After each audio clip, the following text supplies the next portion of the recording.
Pathanamthitta Pullatt Ranjitha R Nair എന്ന Malayali nurse ഈ ആകാശ ദുരന്തത്തിൽ മരിച്ചിരുന്നു.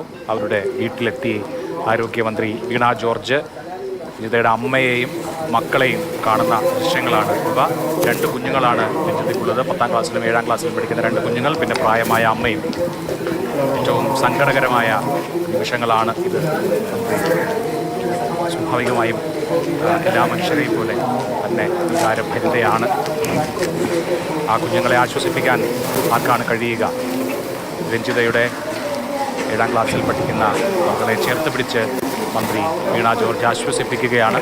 മന്ത്രിക്ക് തന്നെ കരച്ചിലടക്കാൻ പറ്റുന്നില്ല. അവിടെ ചുറ്റും കൂടി നിൽക്കുന്ന ആളുകളെ സംബന്ധിച്ചും അത് തന്നെയാണ് അവസ്ഥ. അത്രമേൽ വൈകാരികമായൊരു നിമിഷമാണ്.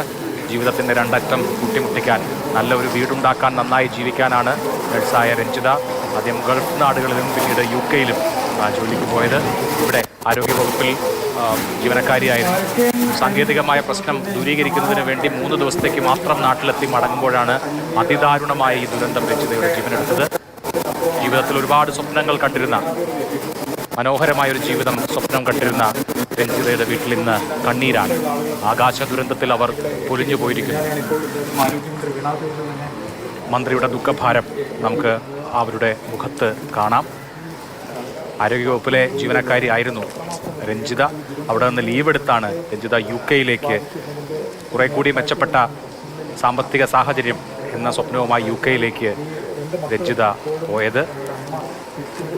ഒരുപക്ഷെ വീടിൻ്റെ നിർമ്മാണം പൂർത്തീകരിച്ചാൽ തിരികെ എത്തി ഈ വീട്ടിൽ താമസമാക്കുക, നാട്ടിലെ ജോലിയിൽ ഏർപ്പെടുക, മക്കളുമായി സന്തോഷത്തോടെ ജീവിക്കുക എന്ന വലിയ സ്വപ്നവുമൊക്കെ ആയിട്ടാണ് ഇപ്പോൾ ഏറ്റവും ഒടുവിലായി രഞ്ജിതയുടെ സുഹൃത്തുമൊക്കെ ഇട്ട പോസ്റ്റിൽ ഉത്സവം കൂടാൻ കഴിഞ്ഞതും അതൊക്കെ വലിയ ഭാഗ്യമായി കാണുന്നു എന്ന കുറിപ്പോടുകൂടിയുള്ള പോസ്റ്റുകളൊക്കെ കാണാം. ഏറ്റവും നമുക്കറിയാം, ഒരു മരണം സംഭവിച്ചു കഴിയുമ്പോൾ അതിന് തൊട്ട് മുൻപ് നടന്ന സംഭവങ്ങൾ എത്രത്തോളം ദുഃഖകരമായി അല്ലെങ്കിൽ വേദനാജനകമായിട്ടാണ് മറ്റുള്ളവർക്ക് അനുഭവപ്പെടുക എന്ന് നമ്മൾ കണ്ടുകൊണ്ടിരിക്കുന്നതാണ്. അത് പ്രത്യേകിച്ചും കുട്ടികളുമായിട്ടും ഒക്കെ ഏറ്റവും അടുത്തിടെ പഴകുന്ന, അല്ലെങ്കിൽ നാട്ടുകാർ ഇന്നലെ തന്നെ ഈ വിവരം അറിഞ്ഞ് അവിടെ എത്തുമ്പോൾ CK അഭിലാലിനോടൊക്കെ നാട്ടുകാർ തന്നെ പറഞ്ഞത് ഏറെ സ്നേഹത്തോടെ ഏറെ ഒരുമയോടെ കഴിയുന്നൊരു കുടുംബമാണ്.